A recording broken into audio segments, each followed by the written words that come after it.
Hello friends, स्वागत है आपका मेरे यूट्यूब चैनल ग्रोइंग स्टडी में। तो पिछले वीडियो में अपन ने देखा था भाग दो, ठीक है, संविधान का भाग दो। इसमें क्या था? नागरिकता थी, ठीक, नागरिकता, सिटीजनशिप। भाग दो में आर्टिकल कितना था? आर्टिकल था 5 से 11। तो भाग दो अपन ने देख लिया जिसमें सिटीजनशिप है, ठीक, तो उसको समझ लिया था 5 से 11 आर्टिकल। लेकिन इस सिटीजनशिप की बात हो रही तो नागरिकता अधिनियम ये तो पढ़ना ही पड़ेगा जब सिटीजनशिप की, क्योंकि इसी के हिसाब से आज इंडिया में चल रहा है सब कुछ, जो नागरिकता ले सकते हैं कैसे छोड़ सकते हैं। तो नागरिकता अधिनियम यानी कि सिटीजनशिप एक्ट कब आया था? 1955 में। तो ये तो 5 से 11 हमने बता दिया था सब कुछ, ठीक है, देख लेना वीडियो में, लिंक उसकी मिल जाएगी डिस्क्रिप्शन में, पूरा प्लेलिस्ट की मिल जाएगी, ठीक है, जितने भी पॉलिटिकल लेक्चर है सब, ठीक। तो 9, 11 जैसे अपन ने सब देख लिया। बस 11 में क्या बोला गया था देखो, 11 देख लो थोड़ा। 11 में बोला गया था नागरिकता जो कानून है वो संसद बनाएगी, ठीक है। तो नागरिकता का जो कानून होगा वो संसद बनाएगी। मैंने बताया था वीडियो में कि जो अपने आर्टिकल है 5, 6, 7, 8 ये सब क्या है उस टाइम की कंडीशन के हिसाब से बनाए गए थे संविधान में। ऐसा कोई सिटीजनशिप अलग से नहीं बनाया गया था, बिल्कुल स्पेसिफाई करके, ठीक। लेकिन कुछ बातें बताई गई थी क्यों उस टाइम पे कंडीशन क्या थी। अपन लोग आज़ाद हुए थे, पार्टीशन हुआ था, तो पाकिस्तान से आ रहे थे, जा रहे थे, ठीक है, सब लोग, कोई इधर आ रहा था, कोई जा रहा था इंडिया से।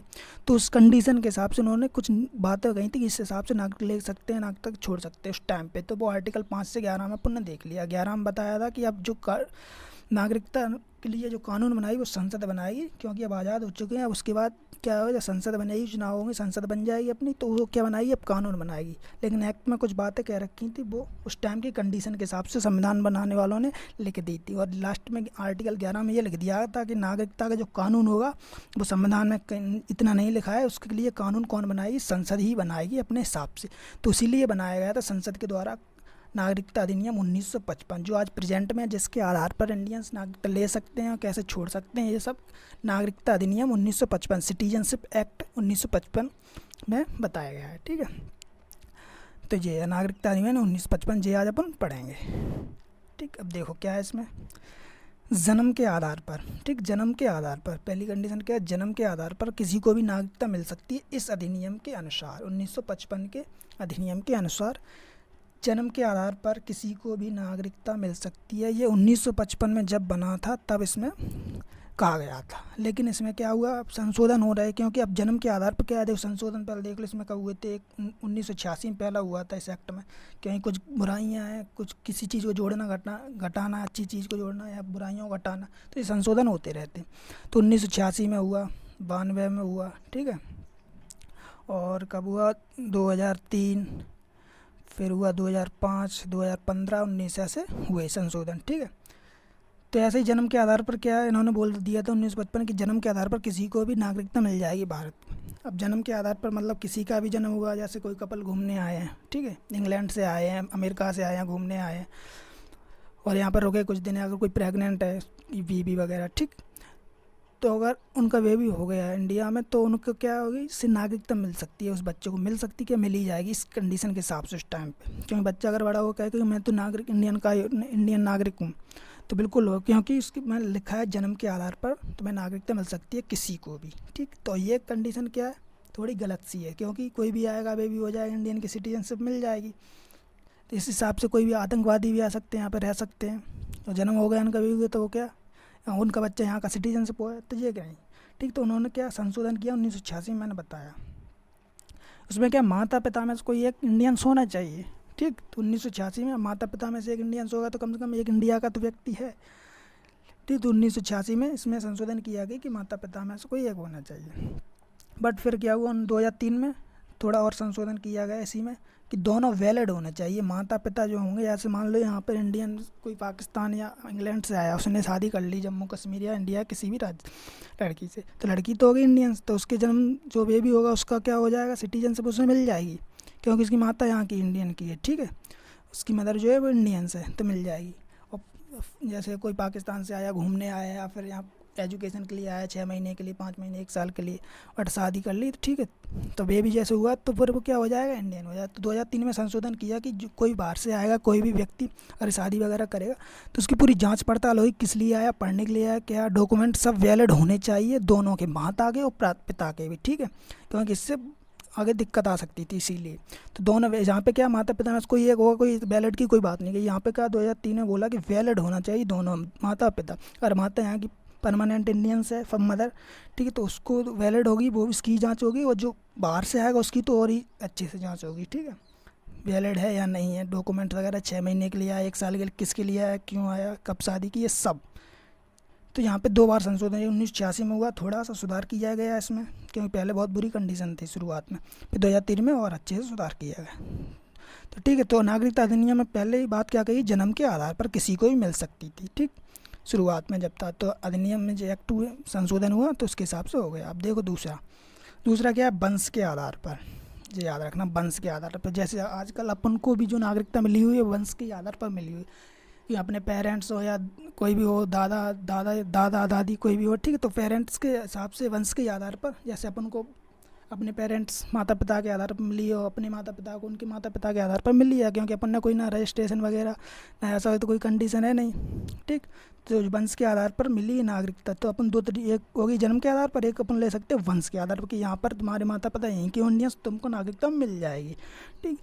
लेकिन इसमें क्या थोड़ा संशोधन किया गया, जब वंश के आधार पर था शुरुआत में 1955 में, तो पिता थे, मतलब वंश के आधार पर कैसे कि पिता अगर इंडियंस है तो तुम नागरिकता मिलेगी, माता है तो नहीं मिलेगी, तो उसके लिए कंडीशन अलग हो जाएंगी। लेकिन अगर पिता है तो तुम क्या हो जाओ, वंश के आधार पर, तुम्हारे पिता यहाँ के इंडियंस हैं तो तुमको क्या मिल जाएगी, नागरिकता। पिता की कंडीशन थी इस टाइम पर, लेकिन ऐसा तो गलत हो सकता है कि पिता माता पिता तो ये भेदभाव की बात हो जाएगी। तो 1992 में संशोधन किया गया कि माता पिता में से कोई भी हो सकता है, ठीक है, तो उसे क्या वंश के आधार पर मिल जाएगी। अगर माता भी होगी यहाँ पर, पहले सिर्फ शुरुआत में पिता ही थे, लेकिन अब क्या 1992 में संशोधन किया गया, तो उसमें बोला कि अगर माता भी होगी तो भी उसे वंश के आधार पर नागरिकता मिल जाएगी, और पिता भी होगा, ठीक है, तो भी उसे मिल जाएगी, दोनों यहाँ पर। लेकिन पहले कंडीशन क्या थी, पिता।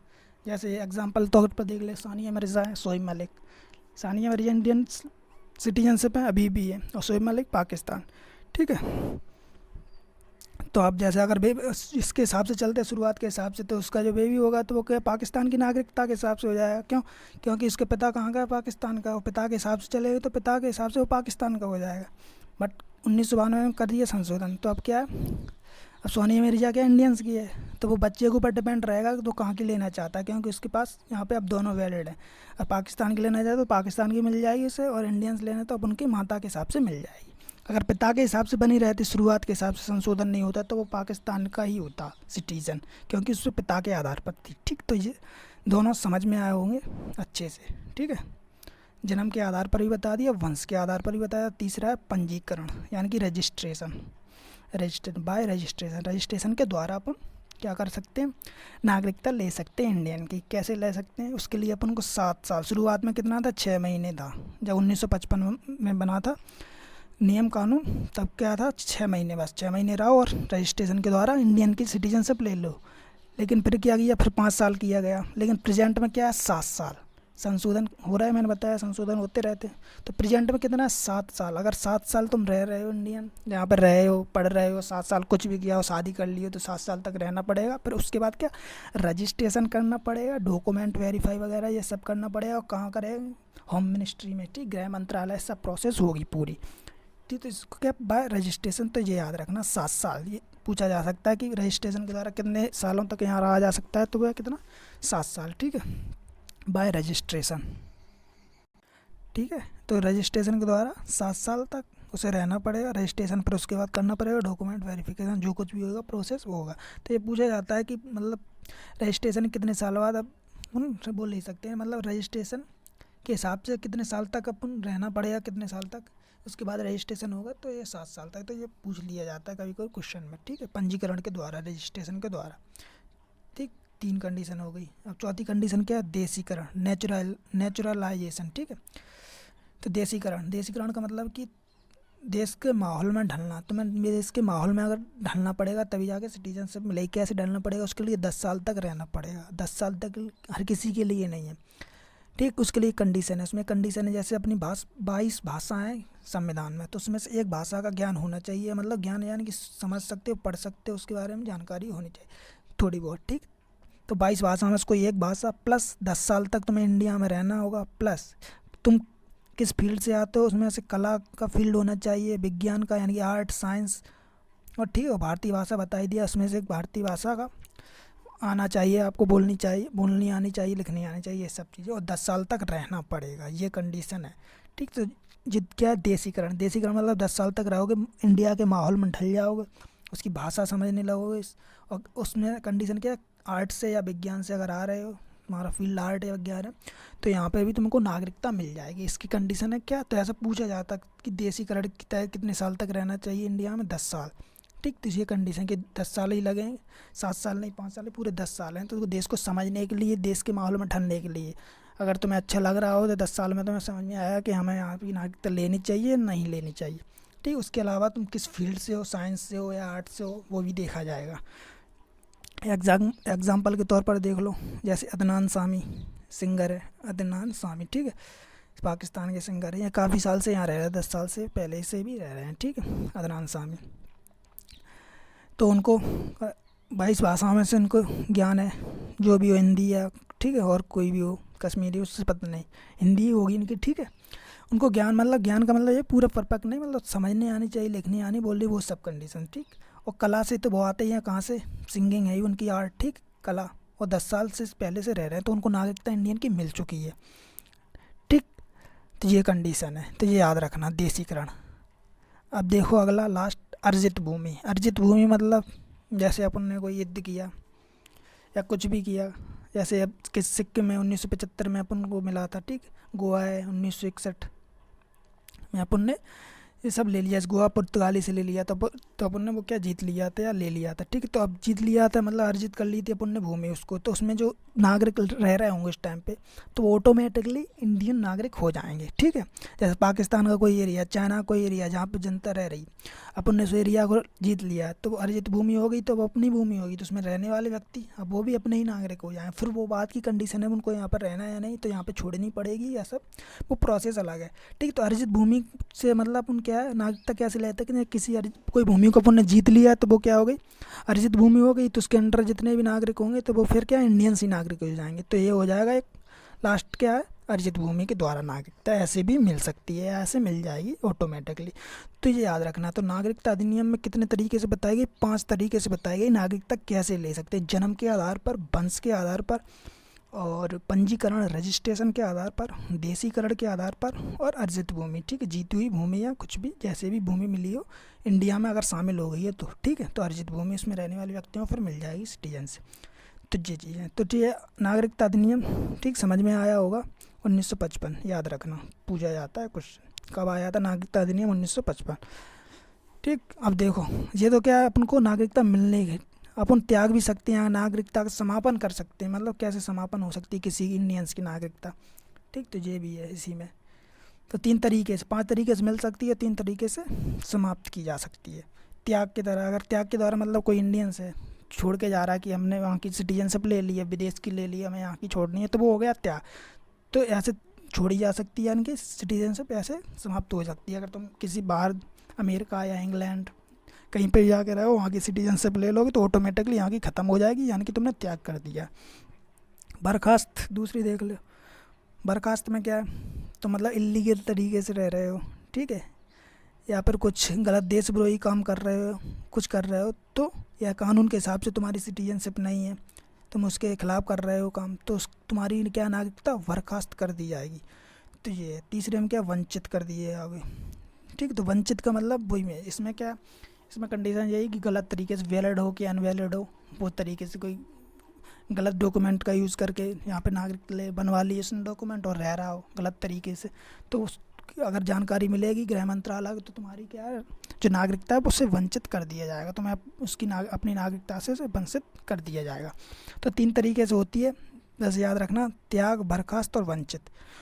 तो ये नागरिकता समाप्त करने 3 तरीके हैं, और प्राप्त करने कितने तरीके हैं इस एक्ट में, 5। ठीक, तो ये याद रखना। तो अपन ने क्या नागरिकता वाला पूरा टॉपिक समझ लिया है। ठीक, पिछले वीडियो में अपन ने भाग 2 देख लिया संविधान का, जो अपना संविधान सीरीज चली रही है, पार्ट 1 पार्ट हो गया, पार्ट 2 हो गया, और पार्ट 2 में क्या था, सिटीजनशिप थी, तो उसमें ये कल अगले पिछले वीडियो में बता दिया था। और आज क्या अपन ने देख लिया, इसी का सिटीजनशिप है, तो ये एक्ट पढ़ना ही पड़ेगा, क्योंकि सिटीजनशिप पढ़ रहे हो तो ये भी पढ़ना पड़ेगा। तो अधिनियम अपन ने नागरिकता अधिनियम पढ़ लिया 1955। ठीक, इसको भी समझ लिया है। अब अगले वीडियो में क्या पढ़ेंगे अपन, भाग तीन में क्या इम्पोर्टेंट है, मौलिक अधिकार, फंडामेंटल राइट्स। ठीक है, फंडामेंटल राइट्स मौलिक अधिकार कितने हैं, 6 हैं। आर्टिकल कितने से, 12 से लेके 35 तक। तो इनको भी अपन डिटेल में पढ़ेंगे और ये तो इम्पोर्टेंट हैं ही अपने 6 मौलिक अधिकार, इनको समझेंगे। ठीक है, आर्टिकल कितने से, 12 से 35, भाग 3 फिर भाग 4, ऐसे अपन अपनी सीरीज चली रही इंडियन पॉलिटी। ठीक है, और जो पिछले वीडियो बाकी सब है उनकी जो प्ले लिस्ट है वो डिस्क्रिप्शन में मिल जाएगी, डाल देंगे। ठीक है, तो मिलते हैं अपन अगले वीडियो में। बहुत बहुत धन्यवाद।